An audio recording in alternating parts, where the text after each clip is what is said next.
Welcome, welcome, welcome to another live stream in the Superpowers for Entrepreneurs Facebook group. I am your host, Brian Bender, and today we're going to get into the keys to unlocking all-day energy. Now, before we go into it, I just want to do some housekeeping. Welcome, welcome, welcome, any new members that have just joined the group. If you've been with us for a long time, welcome back to another installment, another show.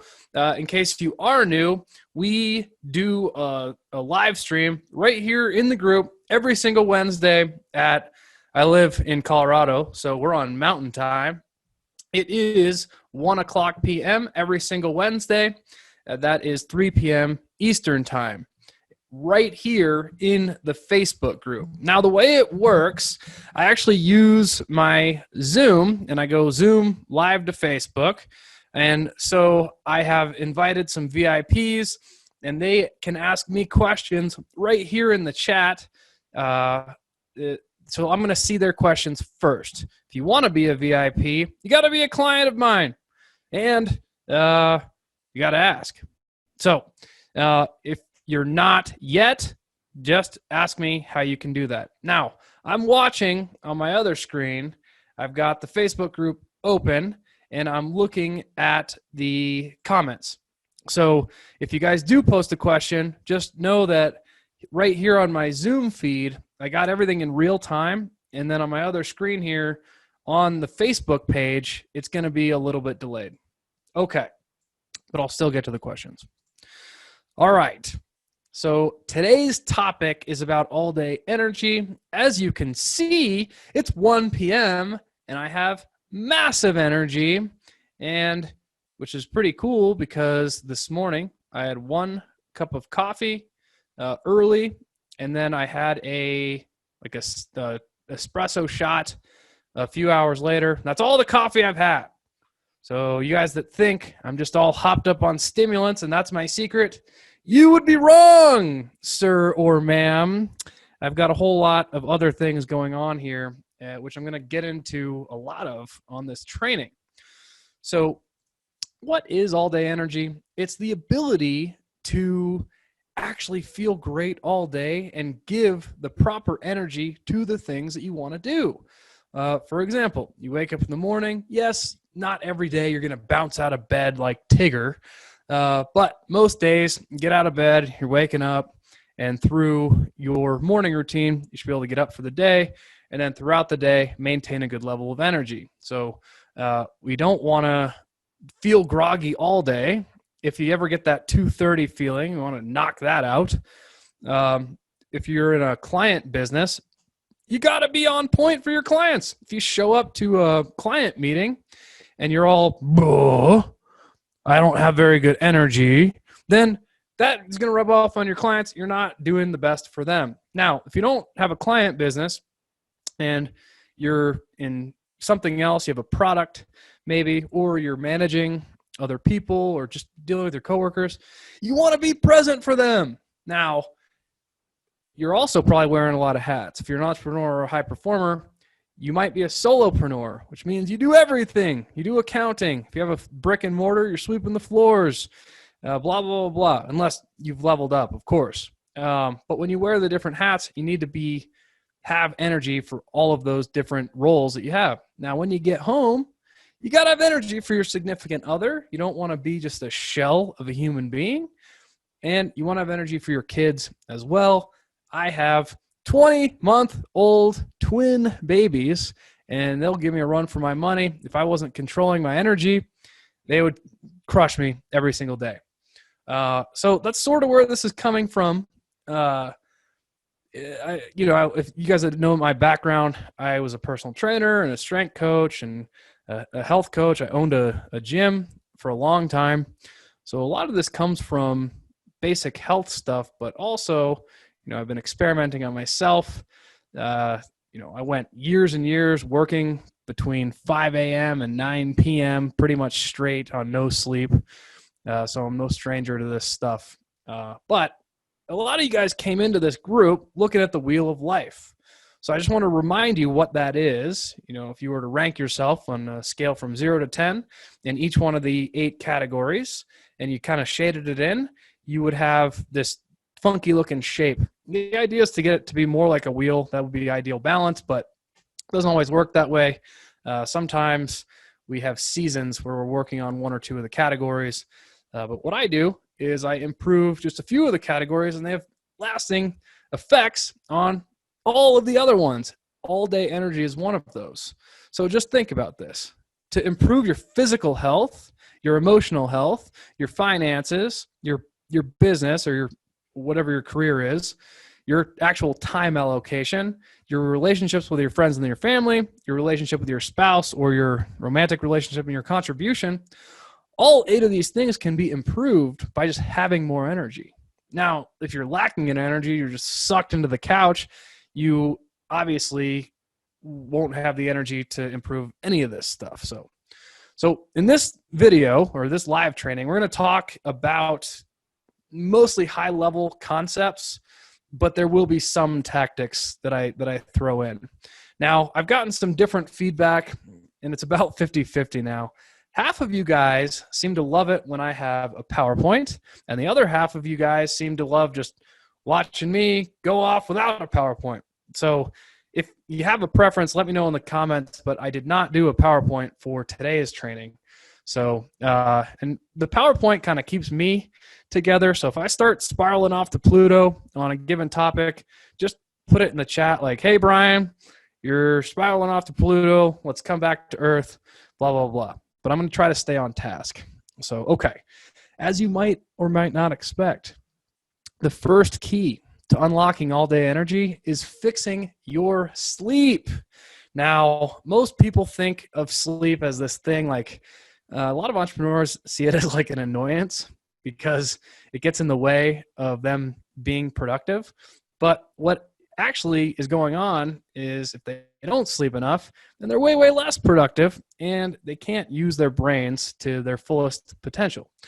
So let's talk a little bit about that. There have been a few public figures that have popularized the idea that we don't need a whole lot of sleep. Now, this is like less than 1% of the population is in that category. Okay, now we're talking about guys like Jocko Willink, Gary Vee, a bunch of the Shark Tank entrepreneurs. They claim that they function on 3.5, 4 hours of sleep. Now, that may be true for these individuals, but it's not the key to success. So for most of us, we need different levels of sleep, and we have to understand what goes into that. We actually have to get into our sleep stages to be productive in sleep. So I track mine. I use the Oura Ring. There's a bunch of different trackers out there. So I know how much deep sleep I'm getting, how much REM sleep I'm getting. And then I can actually look at the sleep cycles to see what's going on. But if you're not much of a biohacker and you don't like to track your physiological stuff, you don't really need to know that. You could read a book from Dr. Michael Breus, and it's your sleep chronotype, or you can even just take his online quiz. If you type in sleep chronotype, you'll find it. You're going to find out whether you're a dolphin, a lion, a bear, or a wolf, and based on that, you're going to have kind of a schedule that your body likes to follow. Now, if you read the book, you'll find out that your chronotype can change as you age or as you have different seasons in your life. But once you have the information about where you are right now, it's a little bit easier to dial in what exactly you need. So I'm a dolphin. I don't know if you could deduce that, but I don't sleep a whole ton, but I go to bed pretty early, right? On my good nights, I'm asleep by 9 p.m., but I'm up at 4:30. But I have a lot of energy when I do that. So just sleep hygiene stuff. A really dark room. It's got to be pitch black. If you want to sleep really well, holding your hand out in front of you like this, shouldn't be able to see it. Okay, now there's easy ways to do this. You can get blackout curtains. You can use a sleep mask, but if it's really light in your room anyway, the sleep mask doesn't do a whole lot. I advise doing both, blackout curtains and the sleep mask. I've gone in hotel rooms. I've brought electrical tape to literally put over the little lights that are on TVs and different clocks, and I don't know how to unplug them in the hotel rooms. I'm a little bit crazy with this, but I was a really bad sleeper for a long period of time. I even had sleep studies done. I was taking a sleep supplement called Unisom that I found out was a predictor of early psychosis if you take it every single day. So I had to go off of it cold turkey. I've been through the ringer with sleep. When I did this protocol where I had to get off the sleep medication, this was 2-3 years ago, I slept a total of 7 hours in about 10 days. A total, not per night, total. It was crazy, but I learned how to reset my patterns, and I got off that sleep medicine. So that was really good. Okay. Other than it being really dark, it needs to be cool. So sub 67 degrees is going to induce good sleep. Even lower is better. If you live in a really hot area, so I'm in Colorado, in the wintertime, it's really easy to get it down below 67 degrees. But if you live in a really warm climate, you can get little products like the Chili Pad, and that's just a product that goes underneath your sheets and keeps your temperature of your bed regulated. Blue light. Blue light is something that's naturally emitted from the sun, okay? And in the morning, it's actually a good thing, okay? Sleep hygiene doesn't just start at night with a bedtime routine. It starts in the morning. So I recommend to most of my clients that one of their things they do as part of their morning routine is when the sun's out, they go for a short walk without sunglasses because it's setting the circadian rhythm. It's telling the body, hey, it's time to be up. I don't usually like to wear these on my live streams because of the glare, and I know there's little hacks for that, but my computer is behind a window, so that's why I haven't really messed with the glare all that much. But I have 2 sets. One of these sets is for just regular blue light when I'm at the computer, and then my other set is for after 7 p.m. And they're a little bit stronger. You can't see through them as easily. There's a million different brands out there. I like Felix Gray. Felix Grays have been tested. They're a little bit pricier, but I've tested a bunch of different blue blockers, and they've been through the ringer with actual testing, so I know that they hold up. So they're worth it. And if you guys have prescription or whatever, you can get your prescription with those.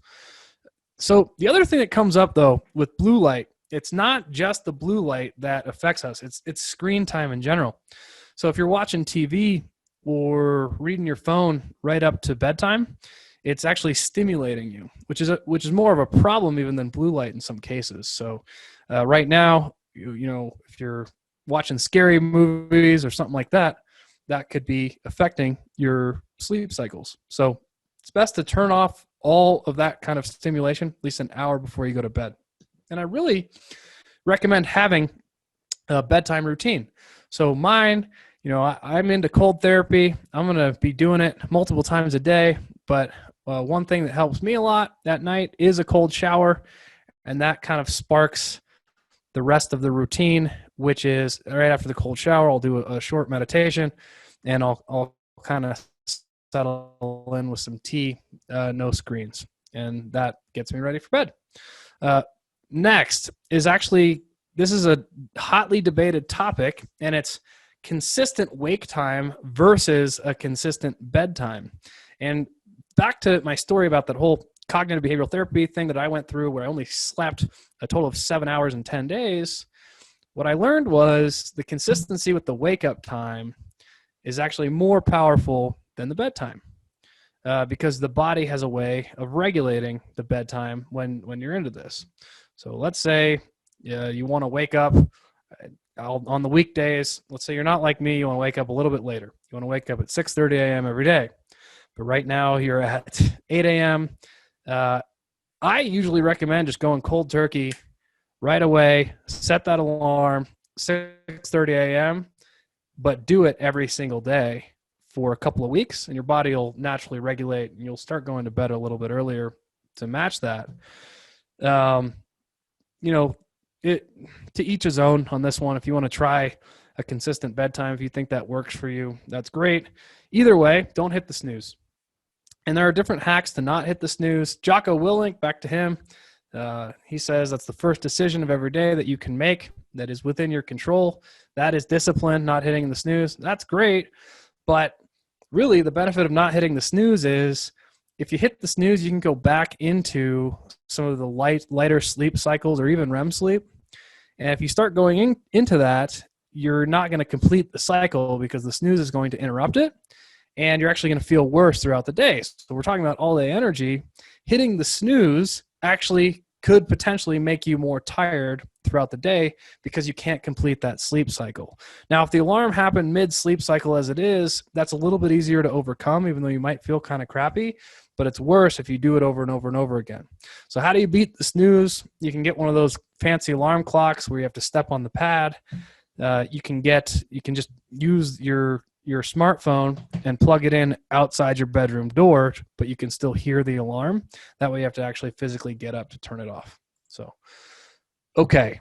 Let's talk stimulants really quickly with how it affects sleep. I think we all know drinking coffee close to bedtime is not good, but it's a little bit nuanced. And are you a fast metabolizer of caffeine is really the question.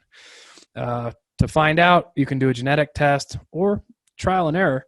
But for most of us, we need to cut off caffeine 8 to 10 hours before we are trying to shut it down for the night. So I still recommend using caffeine. It's an amazing nootropic. It's the number one nootropic. I just recommend using it in the earlier parts of the day and not overdoing it. So if you're drinking 2 pots of coffee a day, like I used to a couple years ago, that is just going to interrupt your sleep, and it's this harsh repeating cycle. About 2 cups a day is a good average for you to shoot for. On the higher end, 4 or 5 cups, as long as you cut it off, around 12 or 1, depending on your bedtime. So the other one, the big one that I always get questions about is alcohol and other depressants, actually. So alcohol really negatively affects your sleep. If you track it like I do and you test what it's like to sleep without alcohol versus with, and then you can even test different times when you consumed your last drink and all that. Like I'm a geek, so I'm going to test a lot of stuff on myself. But alcohol really, really, really interrupts your sleep. Why? Because it's a toxin and the body has to deal with it. I'm not going to get into why it interrupts your metabolism and your nutrition in this, but I just want to talk about it during sleep. Essentially, your body has to process all that alcohol before you can actually get into your regular sleep cycles. So if you notice, when you drink more, you tend to have more dreams, like way more close to when you wake up. That's because everything is being shoved back because you're not really sleeping. It's actually the same with a lot of the sleep supplements or sleep medications. It's not real sleep. Even though we appear to be sleeping, your body isn't going through the cycles that it actually needs to for repair and rejuvenation. So then the next day, what do? We combat it with stimulants, and then we take the sleep medication or alcohol at night, and it's this constantly repeating cycle, and it's no good. So just don't do it. If you're going to drink minimally and cut it off at least 3 hours before you go to bed. Okay. Let's see. If you're still with me, tell me in the comments. It looks like Emily is with me. She's been saying, she said a bunch of stuff. She liked my Tigger joke, and she told me she doesn't have a consistent wake up time, but I could use one.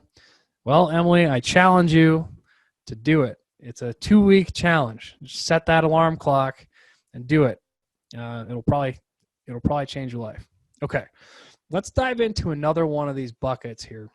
It's stress. So we talked all about sleep, and it doesn't look like I got any questions, but if you do have questions, just throw them in the chat on Zoom here if you're on Zoom with me, or on the Facebook. If you're watching on Facebook, put them on Facebook. Okay. So we're going to talk stress now. Before I get into it, I want to talk about seasons. We have seasons of life in our business where sometimes we're going to have a lot more stress. So let's say a family member is sick or dying, or you're getting divorced or married, or you're moving, or it's your first or second year in your business, or you just expanded your business. So these are seasons that are more stressful than other seasons. And it's important to understand, okay, I'm in a stressful season. I'm going to deal with it, but the key is to not make it a habit. For example, when I opened my business the first year or two and I was wearing all the hats, 8 years ago, and I was stressing out all the time, it was crazy, but I kind of got addicted to that. And I got into this mindset of having stress all the time. And that wasn't healthy. So it took some growth to come out of that. But now, from the outside looking in, I know when I'm in a certain season versus another one. So just knowing that sometimes is going to help. And one thing that I've found extremely helpful with stress, and I'm going to go into some of the tactics here in a second, but tracking HRV, if you have an activity tracker that tracks HRV, the Whoop, the Oura Ring, I think the Apple Watch might do it. HRV is heart rate variance. When you're healthy, you're going to have more variance in the amount of time between heartbeats. So sometimes it's really short, sometimes it's really long. When you don't have a lot of stress, it varies like this. When you're really stressed, it's not varied at all. It's always the same in between. So just knowing that is really interesting. So here's a great example. I just took a really short weekend trip with my family, and it was my 20-month-old twins' first flight. Okay. Now you can imagine that may have been a nightmare, and it was exactly as bad as you think it could be. The boy, we have boy-girl twins, he did not stop screaming for about 3 hours. It was to the point where, I know during COVID, the flight wasn't serving drinks, but if they were, I would have bought rounds for literally everybody around us. So I actually handled it pretty well considering the circumstances, and my wife even was brought to tears during the same flight. So needless to say, the way home was extremely stressful. Now, I thought I was good. I did a little meditation after we got home, thought I was all right. And I looked at my HRV the next day, and it was like in the tank. So even though I thought that I was dealing with the stress pretty well, my data showed that, no, you were really, really stressed out for this period of time. And I'm actually still coming out of that right now. So super interesting. But tracking really helps because I'm not going to take on any more super stressful projects until it kind of levels out, which it is now. So I want to talk about Band-Aids versus long-term solutions. Okay. And this is a little bit controversial. So Band-Aids, in my opinion, are escapes. Alcohol, drugs, watching TV for no other reason than to just escape. Watching cat videos on YouTube or on your phone. These are all Band-Aids, okay? Long-term solutions are fixing problems at their root, so like fixing the business systems that are leading to the stress, fixing productivity systems, having a growth mindset and leveling up constantly to get over some of these mental hurdles that most of the time people don't even see in front of them, the mental hurdles that they're experiencing. And so just better life systems for management and planning. These are all long-term solutions. Meditation is awesome. Okay. I recommend meditation to my clients, but it's somewhere in a gray area between a Band-Aid and a long-term solution. So for example, when I did the meditation after the flight, we finally got home and I was just so stressed out. Finally, they took a nap. My wife needed a break. They do a 20-minute meditation. Well, that was sort of a Band-Aid, right? Even though I do meditation frequently, that was sort of a Band-Aid because it was an escape, but it was also a time for me to recharge, okay? So with that said, I've tried every kind of meditation. There's mindfulness meditation, there's spiritual, there's focus, there's movement meditation, mantra, TM or transcendental meditation, progressive relaxation. There's visualization. There's all kinds of different ones. Tried them all. And I do think they're all very beneficial when used appropriately. But if you're going to get stressed out and you're going to say, well, I just checking out, I'm going to go meditate. That's a Band-Aid. That's not part of the long-term solution. Okay. Now, if you plan it into your day as part of state changes and stuff like that, that's what I recommend. That can really help. But so I just want to make this clear. Meditation can help. It can absolutely recharge you. It can help you with all day energy. It just needs to be thought of in a way that is correct and not just a Band-Aid to fix what's already happening to you, though it can be used that way too. And it's a lot healthier than alcohol or drugs. Okay. We might talk a little more on meditation later, but I don't want to stick on that too much because I'm getting a message on Zoom from somebody that's telling me to come back to energy. Okay. I want to talk exercise a little bit later because somebody's bringing it up on my live chat here. Exercise can be a Band-Aid too. And so exercise does reduce stress, but that's more of a side benefit and not necessarily the intention from my point of view. Okay, we are going to get more into exercise in a second, but I wanted to do fuel before exercise. Breath work too. Yes, this is another one of my clients who's saying breath work on the live chat. It's kind of the same as exercise, right? We're going to do breath work as training as part of our all-day energy strategy, but we don't always want to use it as a Band-Aid for stress reduction. But it does belong more in the category than stress category, even though it has the side benefits just like exercise. Okay, I'm going to check my Facebook comments here because I just checked my Zoom. Yeah, exactly, Emily. It's exercise help you feel accomplished daily. Exactly. But that should definitely be in your practice, and that just is part of it every single day. But it's not necessarily a Band-Aid. It's more of it's a vitamin, not ibuprofen, if that makes sense. So you're not fixing something with it. You're getting ahead of something else. Okay, let's talk fuel really quick. You guys know I'm a huge nutrition guy. I have all kinds of different nutrition coaching certifications. So I'm not going to go crazy into it. I'm going to keep it pretty basic. I'm going to start with hydration. And I'm not going to go the direction you think I am. Number one, if you're not hydrated, you're not going to have energy, period. You can try it. If you want to prove me wrong, go for as long as you possibly can without water and see how you feel. You're not going to feel good. Now, a lot of people are going to recommend hydration to the point where your urine shade is clear. I do not recommend that strategy. As a guy who is, I have 3 different businesses. My schedule is very, very packed every single day with all kinds of things. I don't want to pee every 20 minutes. And having a clear urine shade is actually an indication that you've overdone it because you're moving a lot of the vitamins and minerals out of you. Okay. So what are we going for? Light lemonade. All right. And remember, if all you drink is water and you're not taking in electrolytes, that's a problem too. So make sure that you're taking in vitamins and minerals. I'm not saying take a multivitamin. I'm saying get it in your food. Make sure you have sodium, all this kind of good stuff. Okay. I'm just going to give some general rules on fuel. Eating junk food will zap your energy. Okay. Junk food includes processed crap, basically anything that you can't track exactly where it came from. That's processed. Anything that you have to drive through to get, pretty much fast food, it's going to zap your energy. It's just junk. It's not good for you.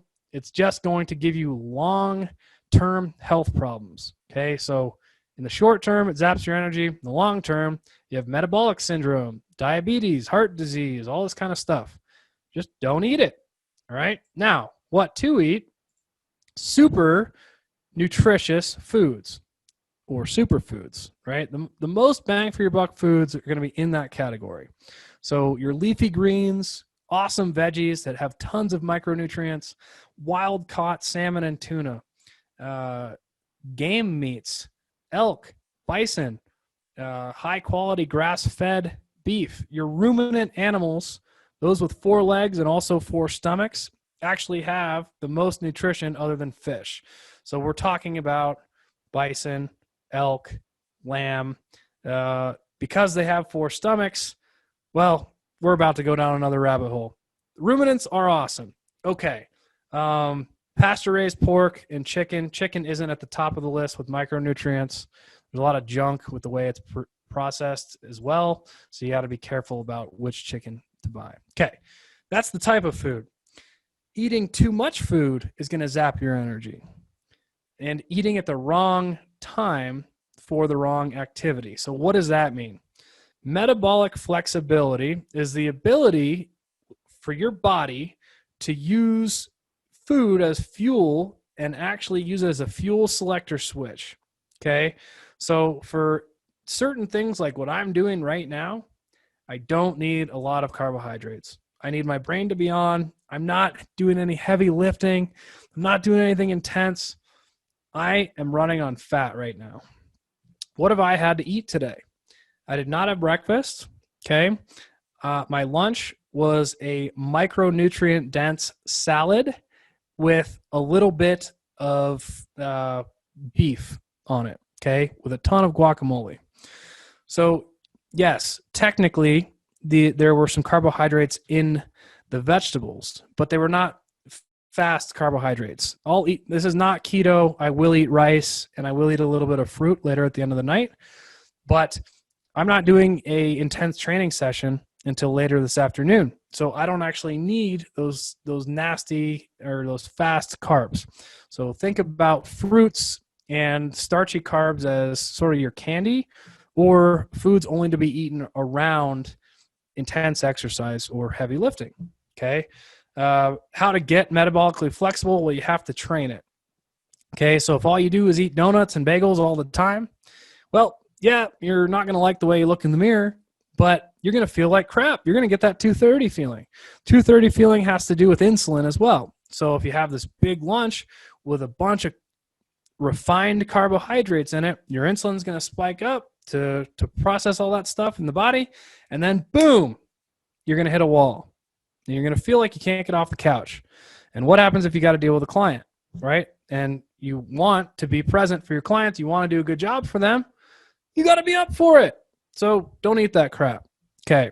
Now, towards the end of the day, like I'm saying, to get your energy boost, the carbs are actually a good idea with dinner or after dinner. And they actually are going to help you sleep too. So you see how it's all intertwined. When I get done with work, right, I want to be present for my wife, and I want to take my kids and play with them until they're tired. I don't want it to be the other way around. Okay? They got to chase me, not me chase them. So if I've done my job and I've eaten really nutritious food, I haven't eaten too much of it throughout the day, and I'm waiting for my faster carbs, either around my workout or at dinner, that's when I'm going to get my burst of energy from those carbs, right? And if I eat too much of them, I get my insulin dump. It's later in the evening. It's time for bed. All good. I've timed everything perfectly. So you really got to play with it to figure it out for yourself. I mean, or just hire a coach that knows what they're doing, like myself or somebody like me. Okay. Physiology is our next bucket category here. Now, this is kind of back to before. I know I said I wanted to talk about fuel and nutrition first, but your physiology is your exercise or training. So humans are made to move. So if we're sitting at a desk all day, or in this case right now, I'm standing, but it's not much better, right? I'm not doing a whole lot of movement. We're not in our ideal peak state. We're not actually going to have a whole lot of energy just by sitting. We're made to be moving. So I want to define a couple things before I go into this. Physical activity, exercise, and training are all very, very different things. Physical activity is kind of what I'm doing right now. I go for multiple walks a day just to kind of give myself a burst of energy. Walking is physical activity. exercise is a little bit higher on the intensity scale, but it doesn't have to be. So exercise is like a little bit more random. So if I decided that I just wanted to go for a run right now off the cuff and do a bunch of push-ups, that's exercise. My heart rate's going to increase. It's good for me, but it's not with the intention of a planned adaptation. And that's what training is. Training is exercise, but it's planned scientific exercise with the expectation of adaptation. So it's training. Training is a reason. Okay. Physical activity is what we just should be doing every day. Postprandial walking, meaning walking after meals. The arbitrary 10,000 steps a day is a really good one to shoot for. That's physical activity. So that's every single day, no matter what. Exercise, most days, depending on where you're at, probably 3 to 6 days a week, where I'm just going to exercise for 20 to 60 minutes. It can be random, right? Then we have training, and a real training plan between 2 and 4 days. This includes strength training or high-intensity interval training, basically with the intention of getting better. Strength training kind of has a huge bang for its buck because being strong has the most carryover into all of the other things. So kind of like what I was talking about with All Day Energy, with the Wheel of Life, it has carryover into all 8. Strength has carryover into all of the other physiological things to a point. We're not talking about powerlifting to where it's going to be diminishing, but for most people, just being a little bit stronger is going to help them. So the next one is high intensity interval training. That's just because the theory of EPOC, exercise post oxygen consumption, we're going to be burning or we're going to have a higher rate of metabolism for 24 to 48 hours after that training session, even if it's only 4 minutes long.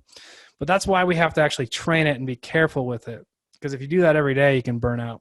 So kind of like basic training plans, running, yoga, something low skill. Medium is like you got some semblance of strength training or HIIT training. You're varying the aerobic stimulus a little bit.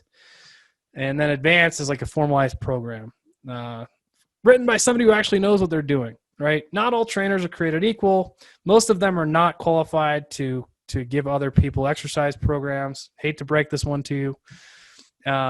Just do your homework on this one. And, there's micro gym owners that claim that they know all kinds of stuff. Chances are they just got a random certification. They don't really know much about exercise phys. So be careful there. Just do your homework. But, if you have some semblance of strength training a couple days a week, some high intensity interval training a couple days a week, that's not so much that's going to kill you, that has a progressive increase and overload, you're good to go. It should all be blended with your physical activity and some aerobic, some zone 2 exercise. So that was a pretty dense explanation in a short period of time. So I'm sorry if that was a little bit too much, but throw your questions in the chat and we'll get to them. The next part of training that I wanted to get to is the breath work. Okay. It's one of these things. It's kind of like strength training. If we work on it, there's so many benefits. There's probably more physiological benefits to breath work than any of the other stuff. It's one of the most bang for your buck things. So a few months ago on Joe Rogan's podcast, James Nestor was on. He wrote this book called Breath or Breathe, not sure which. Anyway, read it. It goes over all of this stuff that I'm talking about. There's all kinds of training methods for this. My favorites are box breathing. Mark Divine, he was a Navy SEAL commander. It's a really simple way to train it. Buteyko breathing is way more advanced. So that's like the other end of the spectrum, but I enjoy it because it is a training method. And Wim Hof is right in the middle. It's really easy to do, a little more advanced than Mark Divine's box breathing, but not like Buteyko breathing. So benefits of breath work, training, are stress reduction, faster recovery from physical exertion, better sleep, improved performance, mental, enhanced creativity, more focused and mental clarity, and more energy, which is what we're talking about here in the first place. Now, there's other benefits that I don't want to get into that are like mental health, autoimmune diseases, all this kind of stuff, just by breathing. So what I recommend is you put it into your daily routines, kind of like meditation. You don't necessarily have to schedule it, but the first win of the day is the morning. So I'm going to land this whole plane by talking about morning routines for energy. Okay. So think about if you were to go on a really long road trip. Okay. So you're going to drive across the country, coast to coast, and you start with a quarter tank of gas, and you just say, nah, I'm not going to stop for gas. I'm good. What's going to happen? You run out of gas and you have a whole mess of other problems because who knows where you're going to run out of gas. Having a morning routine is kind of like fueling up for the big road trip, the big road trip being the day. Okay. If you don't fuel up, you're not going to have energy throughout the day because you didn't gas up. So it sets the tone for your entire day. And it doesn't have to be crazy. I have some clients that have a 5-minute morning routine, literally 5 minutes, and we've customized it for them, and it's great. That helps them gas up. I have other ones that do 2 hours of morning routine. My guess is you're probably somewhere in the middle, okay? A morning routine is not I wake up and I eat cereal and have coffee, okay? That's not a morning routine. What I'm talking about is a planned set of things that you do for you that are customized for you, not mine, right? And it helps you charge up for the whole day. So what mine looks like, I'm going to drink water every morning because night dehydrates you. So I'm going to drink a glass of water. That gets me ready for the next phase. I'm going to sit down and do very short journaling. I have about 3 prompts. It takes me about 3 minutes. Gratitude is included in that journal because gratitude is a secret weapon to energy. If you haven't unlocked that, play with it. I do essentially my big vision overview, and I have this document that I actually have my clients make their own of. And what it does is it just reminds me of what my big picture goals are. What is my mission? What is my purpose? What do I want to get done broadly, right? Then it helps me set my intention. And with that, I go into my breath work. Okay. And if it's Wim Hof, I'll do 2 to 3 cycles of Wim Hof. If it's Buteyko breathing, it might be a little bit more complex. It might take me a little bit longer. Sometimes I combine the goal reviews or reading my big vision map with the breath work. Not always. Breath work can be a form of meditation. Okay. Now, sometimes I add movement, but not always. But those things, what I just said, that takes me 20 minutes total. Okay. So if you're telling me you can't wake up 20 minutes earlier to gas up your own tank, well, you're probably not even going to watch the end of this video because this content probably isn't for you.